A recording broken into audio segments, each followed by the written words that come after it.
Haga guuftannaate otoo beeku keessi koo ibsuuf jechi madaalu ta'uuf wanta yaadamne karoorsee natti dhufee utuun taa'e abbalu wanta baay'ee saawee hiixadhee biran gahu hundumtuu naan gaararraa gaafa saanii yaadatamu salphaadhee baduu miti gammachuu xifeenarraa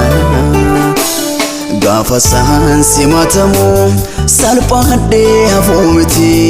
gammachuu xifeenarraa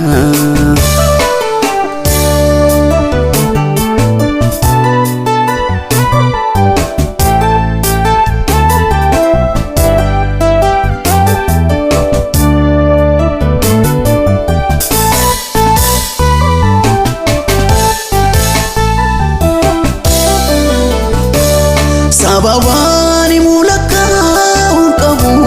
mul'adhe har'a gahuu kooti harka isaatu na qabee akka kee keenyuutiif uumiti dubbadhee muruna keessa burqaa caliin jedhu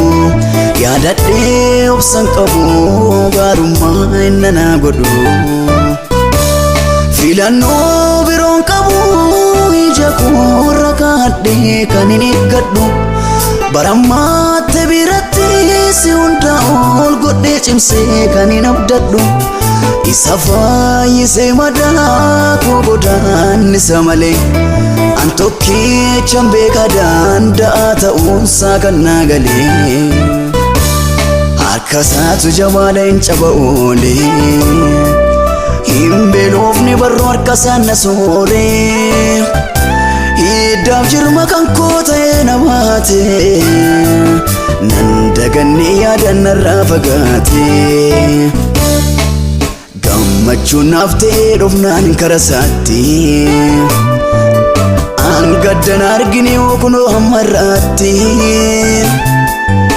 ammayyuu eefituu hin dandeenye olmaasaa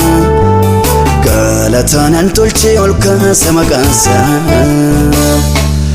ammayyuu eefituu hin dandeenye olmaasaa Galatanan cimsee ol kaasa maqaansaa Haga guuftannaate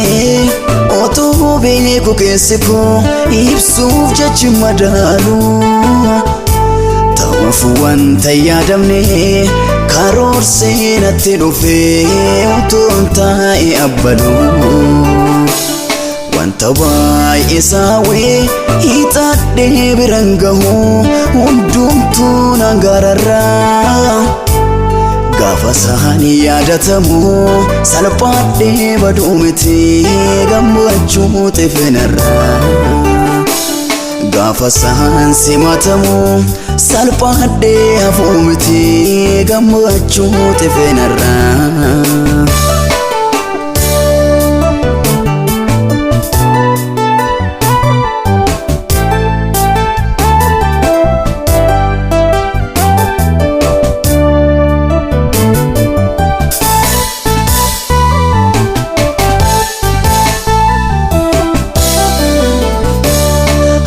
Keessa jiru beekee homtuu kana jedhee naaf himudhabe kana naaf arge rakkootu jabeessa laaftootaaf jilba dadhabe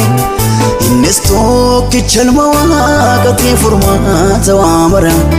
gargaaree na fide sichi sanaaf qaba mala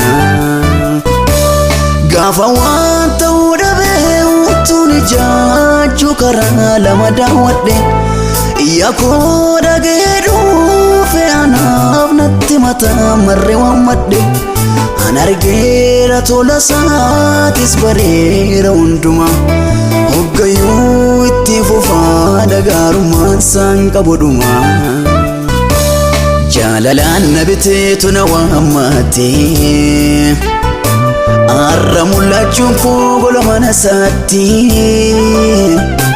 ija isaatu durseetu na miillate yaada namaan mite filannoo isaati Waasaaf gochaasaatu ragaa baha Kanaaf dhugaa bahuun na dirqisiisa Haala kan guyyaa dhufee narra naanna'a Utuu na tuttuqu akkamiin anniisa